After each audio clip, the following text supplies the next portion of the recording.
मला एकच शंका आहे, टायफॉइड आधी एवढी मोठी समस्या आहे हे तुम्हाला माहित होतं का?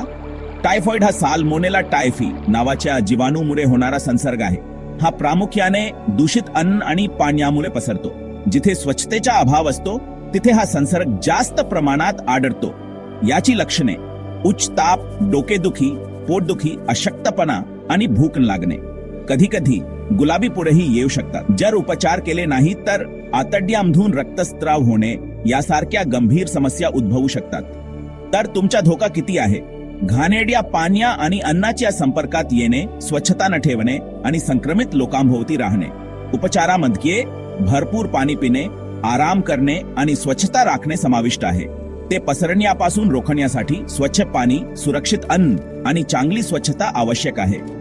लक्षात ठेवा, लक्षणे आणि कारणे जाणून घेतल्याने तुम्ही वेळीच उपाययोजना करू शकता. माहितीपूर्ण रहा, निरोगी रहा. जर आजार जुनाट झाला असेल तर काळजी करू नका. केंट होमिओपॅथी क्लिनिक तुमच्यासाठी आहे. भारतात कुठेही असला तरी आता घरी बसून उपचार घेता येतील. लवकर अपॉइंटमेंट बुक करा, फोन करा किंवा व्हॉट्सअप करा. जास्त माहितीसाठी आमची वेबसाईट kenthomeopathy.com ला भेट द्या.